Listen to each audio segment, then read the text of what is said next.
여러분 반갑습니다. 저는 말레이시아에서 사역하고 있는 남재성 선교사입니다.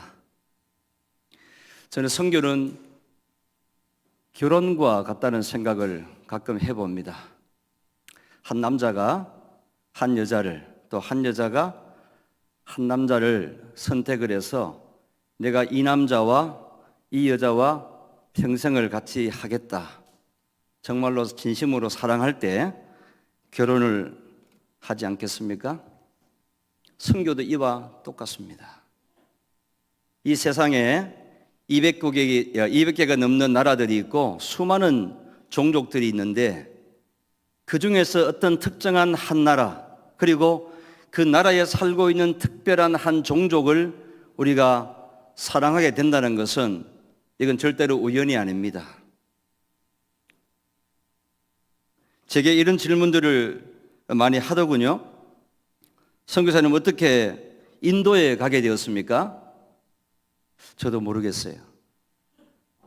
저는 인도 가기 전에 인도에 가서 살아본 적도 없고, 한국에 나와 있는 인도 노동자들하고 친구가 했다든지 그런 것도 없고, 인도 말도 모르고, 근데 인도 하면은 좀 검고 덥고 가난하고 그리고 좀 덜 깨끗한 나라, 이게 전부였어요. 그러면 어떻게 인도에 가게 되었습니까? 저도 모른다니까요.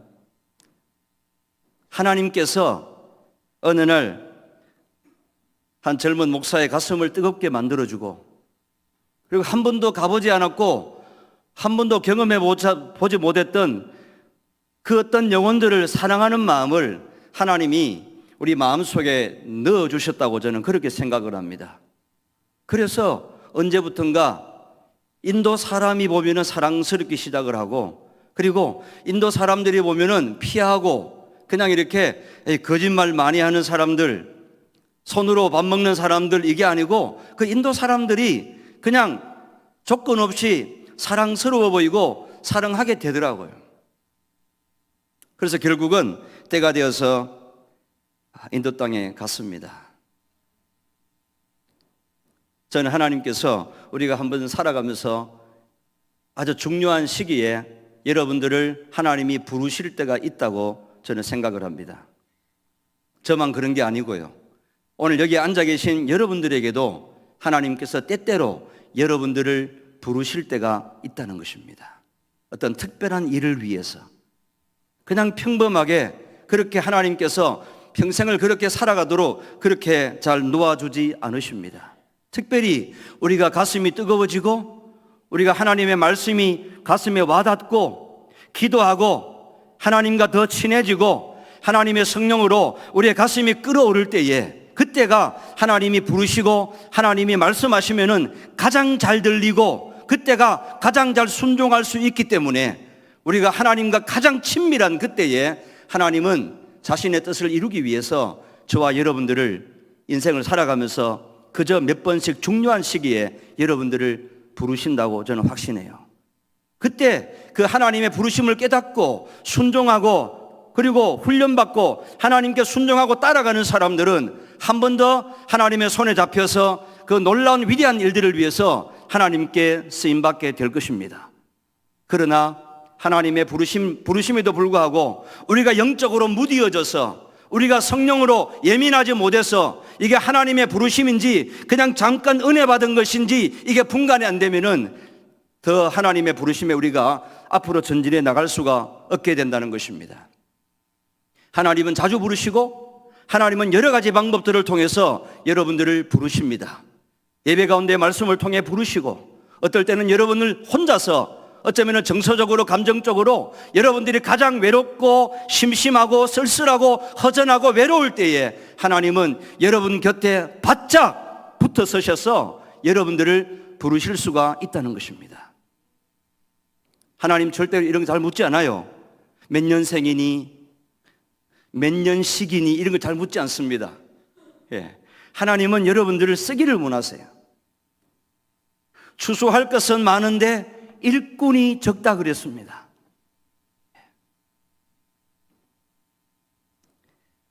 여러분, 우리가 모두가 아는 것처럼 하나님이 부르시면은 숨을 곳도 도망갈 곳도 없다는 사실입니다. 동의하시는 분 아멘 해보시죠. 예, 하나님이 부르시면은 빨리 머리 숙이고 따라가는 게 그게 최고 빠른 거예요. 저는 그런데 어리석게도 하나님이 선교사로 가라고 부르시는데 한 2년 정도를 버텼습니다. 안 가려고. 저는 원래 목회하고 싶었어요. 저는 교회가 좋은 사람이에요. 저는 그냥 교회에서 성도들을 만나고 그들과 함께 교제하고 예배드리고 이게 최고였어요, 저는. 그런데 어느 날 나보고 생뚱맞게 인도로 가라고 하니까 이게 너무 불합리하지 않습니까? 인도 말도 모르고. 제가 우리 어머니께 연락을 해서 엄마, 하나님 내보고 인도 가라고 하는데 그랬더니 아이고 야야, 거기는 덥고 시커멓고 거기 가서 어째 살라고. 엄마 맞지? 그거 가면 안 되겠지? 그런데 하나님이 부르시면은 하나님은 우리 인생의 주인, 우리 인생의 마스터, 그분이 우리 하나님이신 줄로 믿습니다. 1999년도 훈련을 받고 인도로 들어갔습니다. 인도 가서 18년 사역하고 추방됐습니다. 인도에서 사역할 때 너무너무 좋았어요. 저는 그때 인도가 아마 천국 옆에 있는 동네 같았어요. 그렇게 좋더라고요.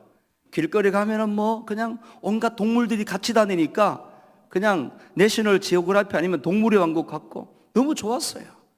거기에서 하나님께서 이 남선교사가 조금 마음이 착하고, 착한가? 하나님께서 남선교사가 좀 덜 똑똑해요. 그냥 지극히 평범한 목사니까 내가 어리석은 걸 아시니까 하나님이 제게 붙여주셨던 그 인도의 현지의 동력자들이 너무 좋은 분들을 붙여주셨던 것 같아요. 그거를 제가 언제 깨달았는가 하면은 제가 추방되고 깨달았어요. 추방되기 전에는 같은 한국 선교사끼리 모이면은 이게 현지의 동력자들이 있잖아요. 내하고 일하는 동력자들이 좀 덜 빨빨하고 덜 빠릿빠릿하고 좀 그럴 때 있었어요. 그런데 시간이 지나고 우리 모두가 다 한국 선교사가 90%가 다 추방됐습니다. 추방이 되고 나니까 정말로 하나님을 사랑하는 사람들, 그 마음의 중심에 정말로 하나님을 사랑했던 사람들은 그때 표시가 나더라고요. 정말로 어려울 때. 이런 이야기를 여러분들께 해도 될지 모르겠지만 오늘 수요 예배까지 나오신 분들이니까 이 정도는 충분히 소화할 거라고 생각을 합니다. 선교지라고 해서 항상 좋은 일만 있는 것이 아닙니다. 아니요. 솔직히 말하면은 힘든 일이고 힘들고 머리 아프고 꼬이는 일이 더 많아요. 그런데 정말로 언제가 고비인가 하면은 선교사가 현장에 있을 때에는 그래도 잘 되고 협력하고 하는데 어느 날 선교사가 추방됐다. 더 이상 못 들어온다더라. 그러면은 눈에 빛이 나고 원치 않는 일들이 생기기 시작합니다. 선교사는 한국에 있고 그 땅에 들어갈 수가 없고 거기는 내가 전혀 원치 않는 일들이 진행되기 시작합니다. 어떻게 하겠습니까? 막을 수가 없습니다. 저하고 동력했던 현지 동력자들이 이렇게 유급 사역자들이 3가정이 있었습니다. 제가 추방을 딱 당하자마자 2가정은 신실하게 오늘까지 서 있어요. 그런데 그 중에서 공부도 제일 많이 했던 우리 신학교 교수로 있었던 우리 동력자 한 가정은 그날부로 신발을 바꿔 신었습니다. 참 마음이 아팠어요. 인도에서 여러 가지 사역들을 했습니다. 교회를 개척하기도 했고요. 인도에서 제가 개척한 교회가 원래 25주년이 되었습니다. 교회도 잘 지어놓고 이게 선교 보고에 보면은 나오는 2층 교회가 그 교회입니다. 교회도 개척해놓고 그 성도들도 제법 많이 모입니다. 거기는 함께 동력했던 저와 함께 25년째 동력하고 있는 현지 목사님이 맡아서 목회를 잘 하고 있습니다. 에녹 목사님이십니다. 그 친구도 총각 때 신학생 때 만났는데 나이가 48살이 되었습니다. 그리고 사역을 하다가 보니까 여러분 인도는 인구가 대국 아니겠습니까? 가는 데마다 정말로 사람들이 많아요. 특별히 아이들이 많아요. 여러분 우리나라가 지금 고령화되고 있지 않습니까? 우리나라 전 국민의 평균 나이가 얼마인지 아시겠어요?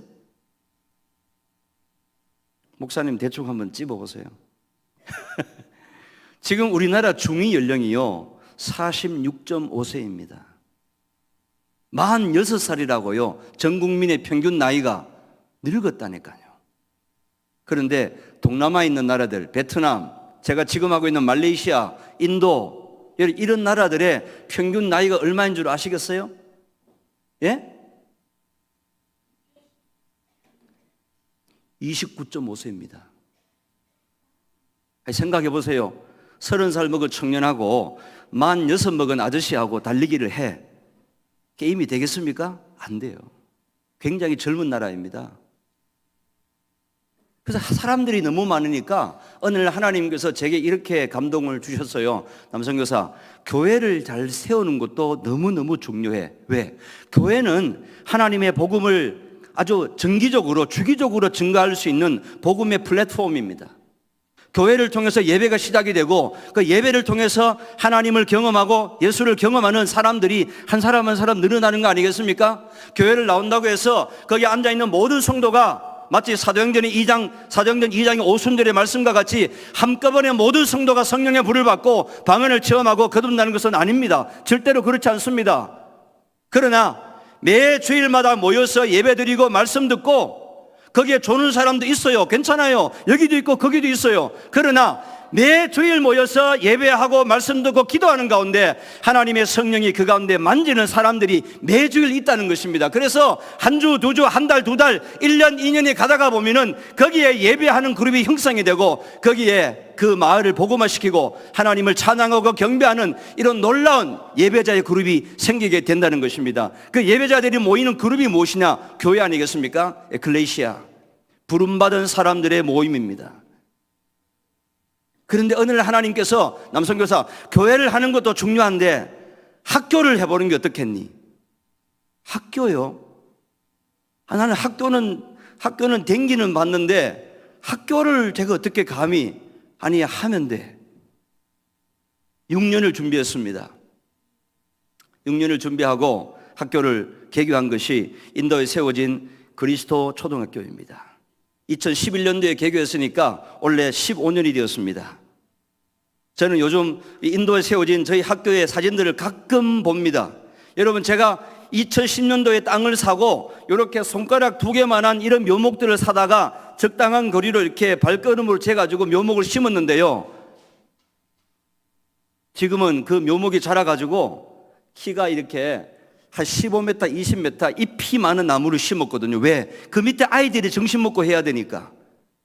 저는 최근에 학교 캠퍼스에 자라있는 그 사방으로 나무가 확 우거져가지고 건물이 안 보여요. 그 나무들을 보면서 혼자 이런 생각을 해봅니다. 선교도 그렇고 목회도 그렇고 자식 농사도 그렇고 한 번에 되는 건 없는 것 같아. 한 번에 가가지고 뭐 막 사건을 치고 아무리 기도 준비 많이 하고 단기 선교팀이 막 영적으로 충만한 팀이 들어봐도 3박 4일 있다가 가면서 여러분 그 인도 땅에 뒤집어지지 않습니다. 그걸 알고 들어오셔야 돼요.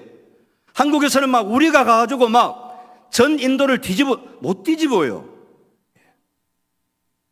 만약에 한국에서 단기팀이 들어와가지고 3박 4일 만에 한 지역이 뒤집어져 버리면은 난리 날걸요. 경찰이 와가지고.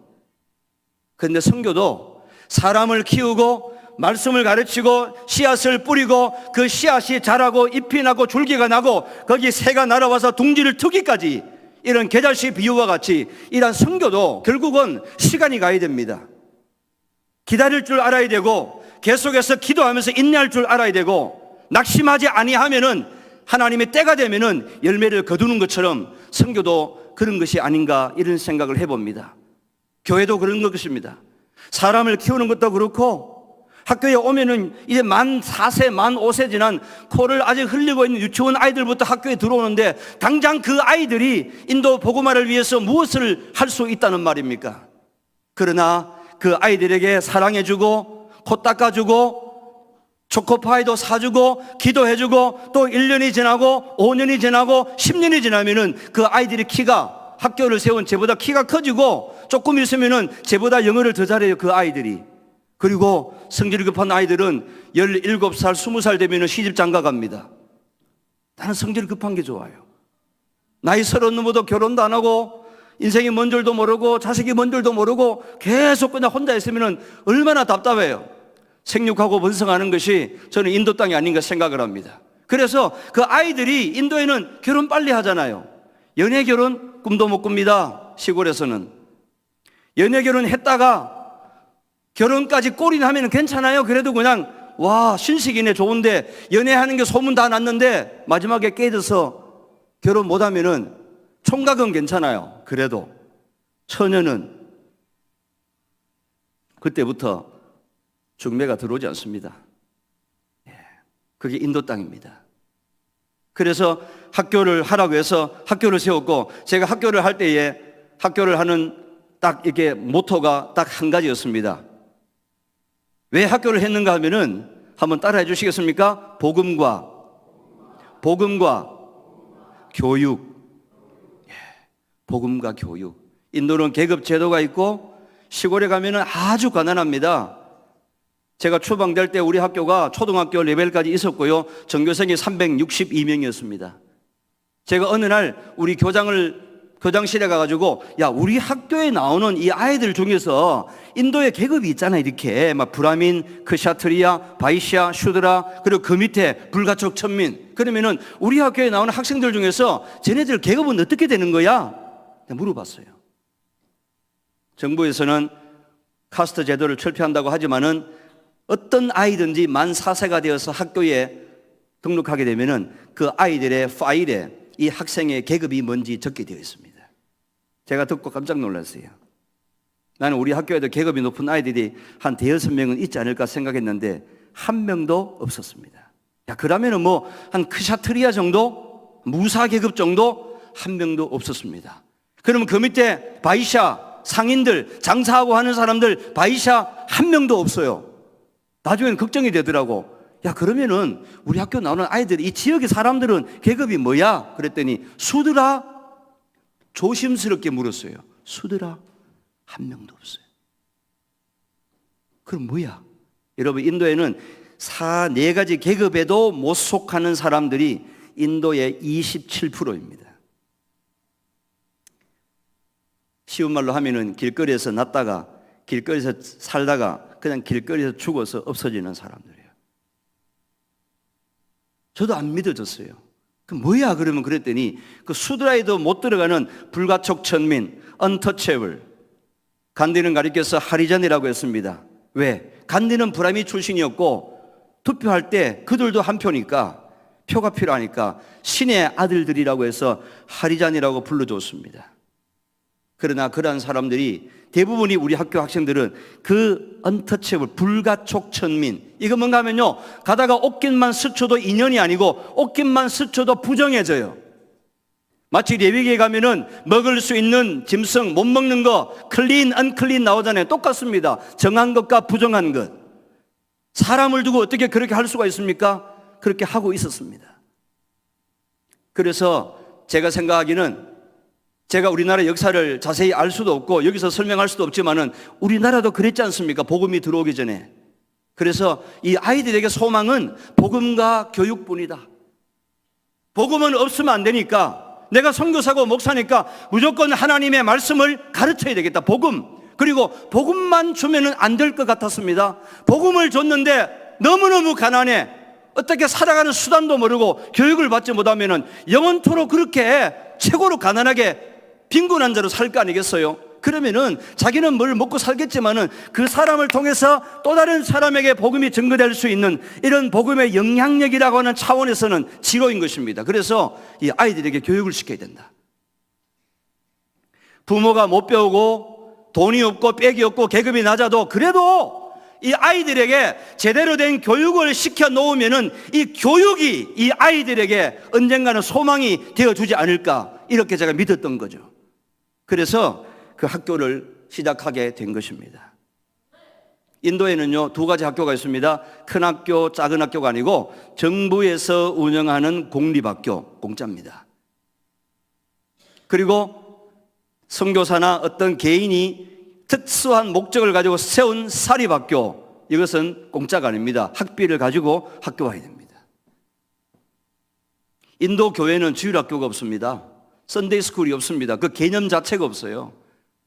엄마 아빠 따라 교회 오면은 목사님 설교할 때 좀 내가 아이들이 떠들잖아요. 애들이 뭘 알겠어요? 애들이 떠들면은 목사님이 버럭 소리 지르고, 야, 애들은 전부 밖에 나가 놀아. 그러면 이제 다 나가 놀아요. 설교 마치고 이제 끝날 때 되면은 이제 아이들 불러가지고 이제 기도하고 끝나면 그 예배예요.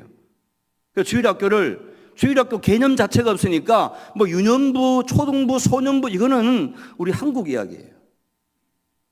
그리고 교회는 안 나오면 그만이에요.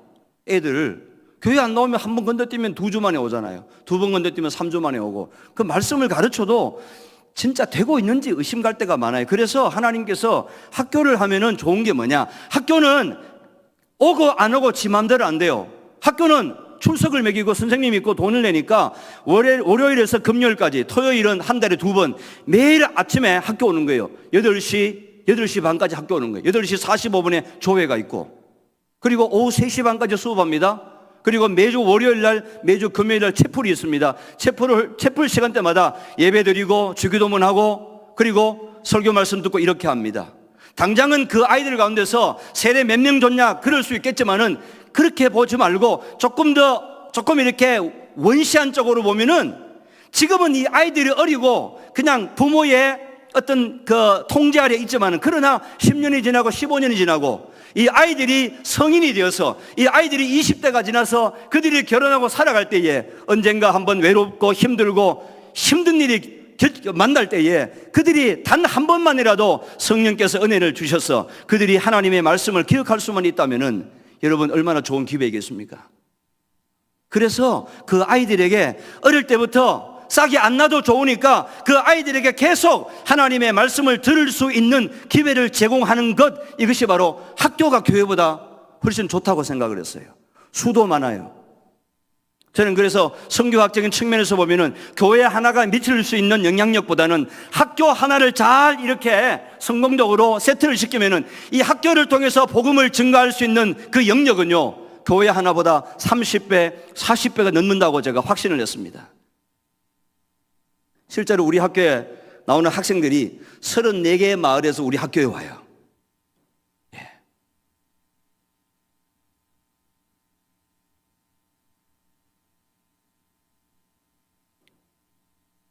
제가 인도에서 추방되지 않았으면은 아마 지금쯤에 15년이 지났으니까 우리 학교 올 때 유치원 입학하면은 5살이거든요. 15 더하기 5 하면은 20살 아닙니까? 아마도 제가 지금 인도에 있으면은 우리 학교 초등학교를 졸업한 학생들 가운데서 조금 속도가 나서 결혼한 자매나 형제들이 있을 거예요. 진짜 빨리 속도를 냈으면요, 아이를 데리고 내가 엄마가 여기 졸업한 학교야, 우리 동문이야 하고 아이 손잡고 우리 학교 데리고 올 수 있어요. 그게 뭔가 하면요, 그때 제가 꿈꾸었던, 학교를 시작할 때 제가 꿈꾸었던 제 선교의 비전이었습니다. 이렇게 한 바퀴 돌아갈 때까지 그렇게 하면 좋겠다 이렇게 생각을 했죠. 인도에서의 사역은 너무 재미있고 행복했습니다. 물론 추방될 때 조금 힘든 적도 있었지만은 지금 지나고 보니까 추방은 하나님께서 자기의 그 사역자, 선교사들을 적재적소에 재배치하시는 하나님의 고도의 전략이라고 저는 생각을 합니다. 동의하시는 분 아멘 한번 해보세요. 맞습니다. 쫓겨났네? 그거 아니에요. 그렇게 표현하면 안 돼요. 하나님께서 때가 되어서 여기에서 훈련받은 사람들을 다시 옮겨 심을 때에는 그 선교사들을 죽이려고 하는 게 아니고 다른 토양에 옮겨 심을 때에는 거기에 더 중요한 하나님의 미션이 있기 때문에 그렇게 하시는 줄로 믿습니다. 제가 인도에서 18년 했잖아요. 18년 하고 추방됐거든요. 많이 울었어요. 그런데 저만 추방된 게 아니고 많이 추방됐기 때문에 나도 저매를 맞을 날이 오겠구나, 그렇게 기다렸기 때문에 좀 덜 아팠어요. 그때 누구를 만났더니 제보고 그러더군요. 목사님, 전반전 이제 끝났네요 그러더라고요. 전반전. 여러분 축구 아시죠? 축구 하면은 전반전 45분, 중간에 하프타임 15분하고 후반전 45분 있잖아요. 내보고 그랬어요. 선교사님 원래 나이가 어떻게 되세요? 2017년도에 저 52입니다 그랬더니 딱이네 딱. 몇 살에 은퇴하세요? 70세예요. 몇 년 남았어요? 18년. 18년 딱 하고 인도에서 제가 추방을 당했는데 우리 선배 선교사님이 지금이 하프타임이야, 남선교사. 낙심하지 마라. 전반전 끝난 거야 이제. 뭘 그렇게 눈꼬리 내려와가지고 기운 다 빠져 그러지 마라. 지금 이제 전반전 끝나고 지금 하나님께서 지금 이제 호각 불어가지고 하프타임에 라카룸에 들어가가지고 이제 전반전 어땠고 후반전 어떻게 뛸까 이거 지금 이제 작전 짜고 있는 거예요. 그러더니 조금 있으면은 하나님께서 후반전에 투입하실 거다. 그래서 후반전에 어디에 투입하실 건데 그거를 놓고 기도해야지. 제가 정신이 번쩍 들었어요. 아, 선배님 맞습니다. 기가 막히게 숫자도 딱 떨어지네. 그래서 그때 제가 기도하기를 하나님 제가 후반전에 어디 가야 됩니까? 그렇게 기도하는 가운데 나보다 먼저 쫓겨났고 추방됐던 우리 GM에서 선교사가 남미 선교사 추방됐다며 축하해 이쪽으로 와. 그래서 내가 야 아무리 친구라도 말은 그렇게 하는 거 아니야. 추방에 축하받을 일이냐? 감사. 그때 그랬어요. 말레이시아로 오라 그랬어요. 말레이시아에 갔더니 가자마자 깨달았어요. 말레이시아 인구가 3,200만 명인데 그 중에 700만 명이 중국계 말레이시안, 230만 명이 인도계 말레이시안, 나머지 3분의 2가 말레이 순수 종족입니다. 거기 갔더니 인도 사람들이 많이 있는데 제가 인도에서 사역했던 딱 그 종족, 그 언어를 쓰는 사람들이 말레이 있는 인도계의 99.9%였어요. 물어보지도 않았어요. 그 주일날 거기 타밀교회 찾아가가지고 맨 앞에 가가지고 찬송 부르는데 이렇게 찬양팀 앞에 마주보고 이렇게 손 들고 얼마나 울었던지 찬양팀이 찬양인도 하면서 계속 쳐다보는 거예요. 이렇게 웬 중국계 아저씨가 들어와 계속 우네. 또 같이 따라 부르는데 보니까 입모양 보니까 우리 찬양을 똑같이 불러. 저 도대체 뭐지 저 사람은? 예배 마치고 목사님이 찾아오셨어요. 누굽니까? 저 이런 사람입니다. 왜 웁니까? 서글퍼서 웁니다. 그랬더니 제가 인도에서 사역하다가 쫓겨났다는 그 한 가지 이유 때문에 정말로 하나님께서 여러 교회들을 통해서 초기에 굉장히 많이 위로해 주었습니다. 그래서 두말하지 않고 말레이에서 사역을 시작했고요. 첫 번째 한 6년 정도는 인도계 교회를 맡아서 그저 공동 목회 사역을 했습니다. 여러분 말레이시아는 인도하고 조금 다릅니다. 인도는 어떻게 보면은 겨자씨 비유와 같습니다. 씨를 심고 금방 자라고 나무가 되고 새들이 와서 둥지를 틀고 외적인 성장 이런 것들이 가능한 곳입니다. 그렇게 해도 별 문제가 되지 않았었어요. 그런데 말레이시아는 가니까 말레이시아는 무슬림 국가잖아요. 나라의 국교가 무슬림이지만은 종교의 자유는 허락합니다. 그러나 말레이시아에서는 그렇게 하면은 조금 곤란합니다. 문제가 생깁니다. 잘 모르시겠지만은 제복은 입지 않았지만 굉장히 시민들 가운데 사복을 입은 종교 경찰들이 간혹 섞여 있습니다.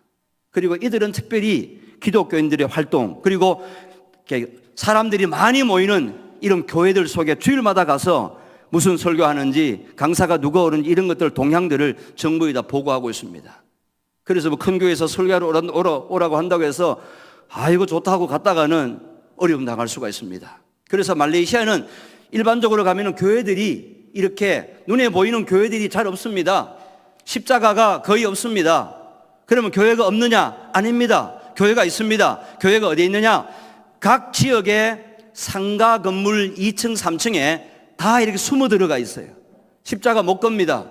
십자가를 걸어놓으면은 말레이 무슬림들이 가다가 야 저거 뭐야 좀 기분이 안 좋아. 저거 볼 때마다 기분이 안 좋아. 이렇게 한마디 하면은 바로 철거해야 돼요. 그리고 교회라는 용어를 못 쓰게 되어 있어요. 그래서 무슨 교회, 무슨 처치 이런 말은 못 쓰고 무슨 센터, 무슨 센터 이렇게 해서 교회들을 하고 있습니다. The Word Center, 비전 센터 이렇게 해서 대부분의 교회들이 가나안 센터 이렇게 해서 교회들을 하고 있습니다. 지금 말레이에서는 지난 초기 한 6년 정도는 인도 타밀 교회를 맡아서 목회하는 사역을 했습니다. 너무 재미있었습니다. 저는 개인적으로 목회하는 사역이 좋아요. 가서 고아원도 하고 아이들도 돕고 그리고 목회자들을 훈련시키는 사역도 하고 또 신학교에 가서 아이들을 가르치기도 하고 이런 사역들도 다 재미있는데 나는 개인적으로 하나님 내게 주신 가장 큰 기쁨은 뭔가 하면은 교회를 하는 거예요, 저는. 그래서 제 선교는 교회와 항상 연결되어 있습니다. 교회와 동떨어진 선교, 교회와 연관이 없는 선교는 저는 한 번도 생각해 본 적이 없어요. 무조건 하고 주일날은 교회 가야 되고 교회하고 대사역하고 연결을 해야만이 뭔가 하나님이 기뻐하지 않을까. 그래야 그렇게 하는 선교가 가장 건강하고 정상적인 선교가 아닐까. 그렇게 해서 교회 사역을 하고 있습니다. 작년에 개인적으로 조금 일이 있어서 그저 몇 개월 안식을 하고 다시 말레이시아에 들어가면서 저희 아내와 기도했습니다. 작년 이야기입니다. 작년 11월 달 이야기입니다. 들어가면서 여보, 우리도 2달 지나면은 60이네. 앞자리가 바뀌네.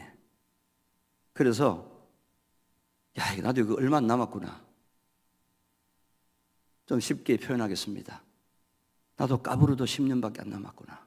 그 생각이 들더라고. 그래서 야, 어떻게 하면 선교를 좀 잘하지? 어떻게 하면 선교를 좀 보람있게 정말 마지막 열정을 태워볼 수가 있을까? 하나님이 건강 주시면 70까지, 중간에 골골하면 5, 6년 하다가 아무도 모르잖아요. 그래서 들어가면서 하나님, 이번에는 인도 사람만 고집하지 말고 인도 사람만 26년 했으니까 나 이번에는 마음의 문을 활짝 열고 인도, 중국계, 말레이 따지지 말고 그냥 영어로 사역을 하고 싶다는 생각을 처음으로 했어요. 여러분 오해하지 마시고, 잘은 못하지만 제 사역 언어는 영어입니다. 지난 25년. 그래서 영어가 편해. 그래서 가서 하나님 이번에 가서 영어로 사역할 수 있는 교회, 영어로 사역할 수 있는 기회를 주시면은 너무 좋겠습니다. 그랬는데요, 우리 하나님께서 딱 기다리고 계셨어요. 2주 만에 우리 한국 선교사 동료를 만났는데, 남선교사 이번에 좀 변화가 있어? 사역에 좀 계획이 어떻게 돼? 두말하지 않고 난 이번에 하나님이 기회 주시면은 영어 사역을 100% 하고 싶다. 그렇지. 그런 줄 알고 내가 오늘 만나자 그런 거야. 남선교사 같은 사람이 딱 필요하고 기다리는 현지 교회가 있다는 거야. 연결이 됐어요. 연결이 되어 갔더니 73년 된 말레이시아의 첫 번째로 세워진 루터란 교단의 첫 번째 교회였어요. 이 교회가 70년 전에는 이 쿠알라룸푸르 완전 외곽에 있다가 70년 동안 도시가 조금 커지면서 지금은 그 교회가 쿠알라룸푸르 외곽에 들어온 거예요. 그런데 사람들이 오고, 도시 사람들이 오고, 그 지역의 신개발지가 돼가지고 이제 도시에서 영어로 교육을 받은 세대가 그 도시에 들어오는데 교회 오는 거예요. 이사 왔으니까 왔는데 영어 예배가 없어요. 그러니까 다 다른 교회로 가는 거죠. 그러니까 저에게 목사님이 이래서 안 되겠다. 시대가 변하고 지역이 발전하고 그리고 앞으로 더 다음 세대, 지금 우리가 연세 드신 분들보다도 우리의 다음 세대, 우리의 손주들이 다니할 그 세대를 계획하면은 영어로 예배를 드리겠다. 그렇게 해서 영어 예배를 분리를 해야 되겠는데 우리 교회가 재정적으로 넉넉하지 않아요. 이렇게 사례를 주면서 사역자를 데려갈 만한 조건이 안 되니까 그 목사님이 사례를 안 줘도 되는데 영어를 잘하고 경력도 많고 이렇게 찾다가 보니까 한국 선교사밖에 없는 거예요. 그 중에서도 여러분들이 지금 쳐다보고 있는 이 잘생기고 멋진 남선교사, 그래가지고 제가 연결돼 갔어요. 갔더니 딱인 거예요. 2월 첫 주부터 그 교회에서 이제 영어, 그 교회에서는 영어 성경 공부, 영어 셀, 그리고 이제 영어 예배를 분리하기 위해서 지금 준비위원회가 구성이 되어서 진행 중에 있습니다. 제가 들어가면은 이제 아마 그 찬양팀이 구성되고 아마 내년도 빠르면은 1월 중순, 늦으면은 2월 말 정도에 교회에서 영어 예배가 분리되어서 이제 중국어 예배, 영어 예배 같이 따로 하는 거예요. 저는 사실은 예전부터 이런 사역을 좀 하고 싶었어요. 그러니까 선교지에서 마음대로 안 되는 것이 에너지가 있고 열심히 하고 싶어도 선교지이니까 항상 좀 이렇게 눈치를 봐야 되고 조심해야 됩니다. 나 혼자 그냥 하고 싶다고 다 하면은 또 옮겨 심어야 돼요. 그래서 지금 이제 그 교회에서 이제 영어 예배를 막 새롭게 시작하기 위해서 저희들이 준비하고 있습니다. 여러분 가운데 혹시라도 관심이 있는 분들은 조금 후원해 주시면 좋겠습니다. 땅 사고 그런 게 아니고 우리 위에도 영어 예배 하면은 이런 악기도 좀 사야 되고 의자도 사야 되고 이런 프로젝터도 한 개 사야 되고 이런 사소한 것들이 좀 필요합니다. 사랑하시는 성도 여러분, 선교는 좀 시간이 필요한 것 같습니다. 그래서 그 선교사를 믿어주고 계속 이렇게 기도해주고, 그리고 똑같습니다. 잘하는 선교사도 있고 조금 못한 분도 계시고 좀 이렇게 액티브하고 그런 분도 있고 좀 덜 그런 분도 있어요. 그러나 한국교회에서 여러분들이 그들을 사랑으로 보듬어주고 또 계속해서 기도해주고 그 선교사의 사역을 잘할 수 있도록 그렇게 관심을 가져주고 계속해서 후원한다면은, 여러분 여기에서 기도할 때에 여러분 그 세계 열방에서 그 선교지에서 많은 열매들로 나타나게 될 줄로 믿습니다. 한 가지만 더 이야기하고 마치겠습니다. 제가 한국에 와서 몇 년 만에 건강검진을 했어요. 여러분들도 건강검진 가끔 하시죠? 근데 건강검진하고 의사가 다시 부르면은 무서워요? 안 무서워요? 무섭죠? 진짜 무서워요. 왜 그러십니까? 하면은, 그냥 좀 드릴 말씀이 있습니다. 꼭 오셔야 됩니다. 출국하시기 전에. 가지고 건강검진을 받고, 지난주에 저는 괜찮아요. 나는 워낙 제가 화닥닥거리고 돌아다니니까 저는 괜찮은데, 저희 아내가 이제 호출을 당한 거예요. 갔더니 너무 감사해. 그 위장 속에 조그마한 게 뭐가 자라고 있는 거예요. 깨알 만한 게. 이게 뭔가 하면은, 그냥 제가 편하게 말씀드릴게요. 이게 조기 위암 바로 직전에 있는 선종이에요. 그러세요. 의사가 들어갔더니, 선교사님 진짜 주님의 은혜입니다. 선교사님 럭키하시네요. 럭키하셔. 어디에서 오셨어요? 말레이시아요. 그랬더니, 말레이시아 선교사님 럭키하십니다. 왜요? 그랬더니, 사모님 이거 내년에 와서 검진 받으시면은 충격 받으실 거예요. 그러니까 조기 위암으로 딱 가기 직전에 소형성이라고 하는 단계, 그 마지막 단계에서 발견됐어요. 그거 어떻게 하면 됩니까? 뭘 어떻게 하면 돼요? 그냥 가위 넣어서 잘라내면 되죠. 제가 왜 이야기를 하는가 하면요, 참 사람이 별거 아닌 것 같아요. 여러분 다 건강하시길 바랍니다. 아멘. 좀 덜 건강하신 분은 여러분 약한 곳을 오늘 이 시간 하나님의 성령께서 만져주시고 깨끗하게 치유해 주실 줄로 믿습니다. 아멘. 제가 의사 만나서 내일 아침에 서울에 올라가고 금요일 날 오전에 이제 수술이 계약되어 있는데, 제가 무슨 말을 하려고 하니까, 저희 아내 아픕니다. 좀 불쌍히 봐주세요. 그게 아니에요.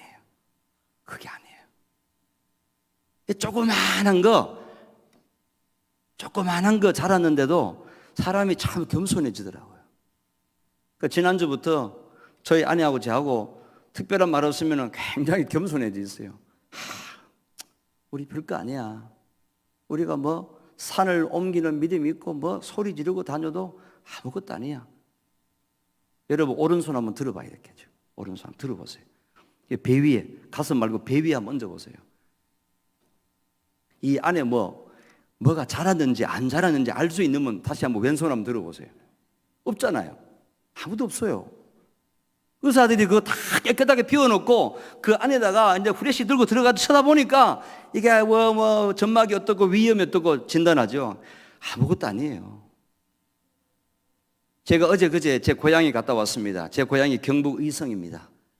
나는 의성 산불을 새까맣게 잊어먹었어요.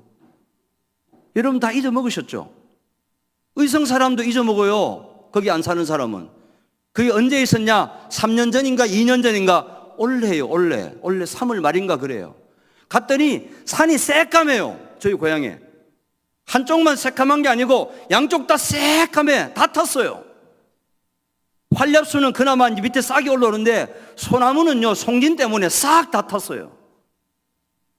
그때 나를 태우고 가던 목사님이 뭐라고 말하니까, 선교사님, 사람들의 인간의 과학, 건강, 의사 이런 거 아무것도 아니에요.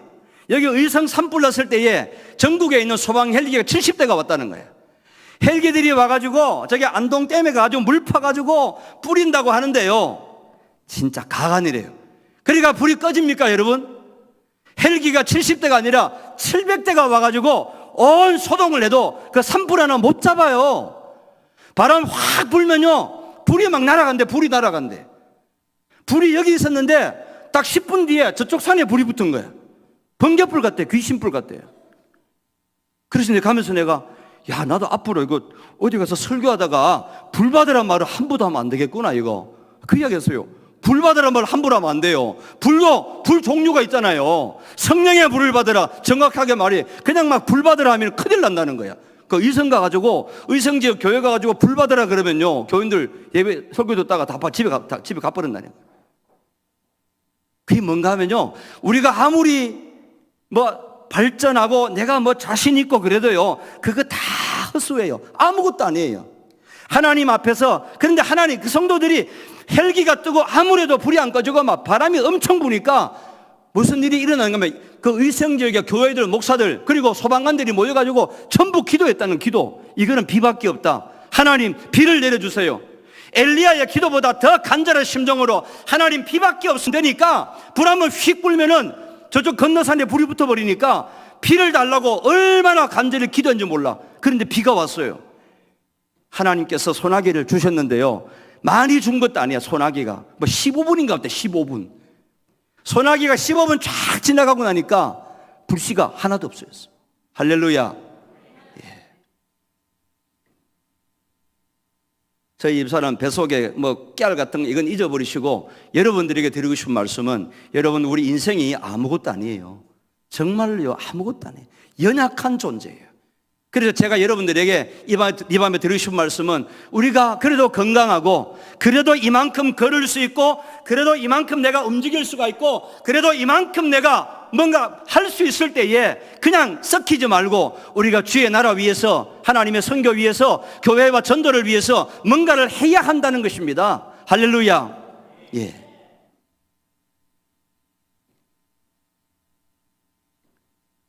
제가 초심으로 돌아가게 되었어요. 제가 인도를 갈 때에 하나님이 제게 주신 약속의 말씀이 에스겔서 37장 1절에서 10절의 말씀입니다. 주 여호와께서 권능으로 내게 임하시고 그 신으로 나를 데리고 가서 골짜기 가운데 세우셨는데, 사방을 둘러보니까 사방에 마른 뼈가 가득하더라. 짐승의 뼈가 아니고 사람의 마른 뼈가 골짜기에 가득한 거예요. 그런데 하나님께서 그 에스겔에게 묻습니다. 에스겔아, 저 뼈들이 능히 살겠느냐 묻습니다. 에스겔이 말을 못했어요. 여호와여, 주 여호와여, 주께서 아시나이다. 그때 하나님께서 다시 한번 에스겔에게 질문합니다. 에스겔아, 너는 저들에게 가서, 저 마른 뼈들에게 가서 하나님의 말씀을 대언해라. 말씀을 대언하고 생기야 들어가라. 하나님의 생기가 들어가고 하나님의 말씀이 저 뼈들 속에 들어간다면은 저 뼈들이 움직이기 시작하고 심줄이 돋고 살이 생기고 피부가 덮이고 호흡이 생겨서 일어나서 서는데 보니까 큰 군대가 되었다고 말씀한 거 아니겠습니까? 사랑하시는 성도 여러분, 선교지의 영혼들은 때때로 보면은 그 마른 뼈와 같이 보일 때가 있습니다. 내가 무엇을 하려고 한다고 해서 뭔가 될 수 있는 곳이 아닙니다. 그러나 거기에 하나님의 말씀이 들어가게 하는 사역, 하나님의 생기가 들어가게 하는 사역, 하나님의 말씀과 생기가 들어가서 움직이기 시작할 때에 여러분, 그 가운데 하나님의 역사가 일어나게 되는 줄로 믿습니다. 오늘 본문에 뭐라 그랬습니까? 내가 하나님의 나라를 무엇에 비교할까? 하나님의 나라 비교가 많습니다. 하나님의 나라를 무엇에 비교할까? 마치 여자가 가루 서말 속에 갖다 넣어서 전부를 부풀게 한 뭐와 같으니라? 누룩과 같으니라 그랬습니다. 가루 서말은요, 성교지라고도 해석할 수가 있고, 여러분들이 살고 있는 여러분 동네, 여러분 직장, 여러분 캠퍼스, 여러분들이 살고 있는, 전도해야 할 영혼들이 있는 여러분들의 구역이라고도 표현할 수가 있습니다. 그 가루 서말 속에 뭐를 갖다 넣어요? 갖다 넣어야 돼. 뭐를? 누룩을 갖다 넣는 누룩. 가루 서말을 반죽해 놓고 누룩을 그냥 이쪽에 두면은 일주일이 지나가도 이 서말 속 가루 속에는 아무런 역사도 일어나지 않습니다. 그러나 이 누룩을, 그 극소량의 누룩을 가루 서말 속에 갖다 넣어야 됩니다. 이게 뭡니까? 선교사를 파송하고 여러분들이 동네 가서 전도지를 돌리고 여러분들 스스로가 살아 움직이는 교회이고 내가 움직이는 성경 바이블로서 전도하고 우리가 살아가고 있는 오늘 삶의 현장이라고 말할 수가 있습니다. 거기에 갖다 넣어서 어떻게 된다고요? 누룩이 들어가면 어떻게 된다고요? 전부가 부풀어 오르게 된다는 거예요. 할렐루야. 누룩의 어원의 뜻은요, 끓인다는 뜻입니다. 끓어오른다는 뜻입니다. 하나님의 말씀이 들어가면은요, 끓어오르게 되어 있어요. 여러분, 비타민 C 가운데 그런 게 있어요. 따서 먹는 것도 있고, 알약돼 가지고 물컵에다가 비타민 C 하나를 넣으면은 확 끓어오르는 게 있어요. 그러니까 정확한 명칭은 모르겠는데 그와 똑같아요. 여러분들이 바로 오늘 말씀에 저와 여러분들이 그 끓어오르게 만드는 하나님의 말씀으로 끓어오르게 만드는 그 누룩과 같은 존재라는 사실입니다. 깨달으시면 아멘 한번 해보세요. 아멘. 예. 우리가 누룩으로 살아가는 것, 이것이 바로 우리의 삶이고 선교사의 삶입니다. 성도 여러분,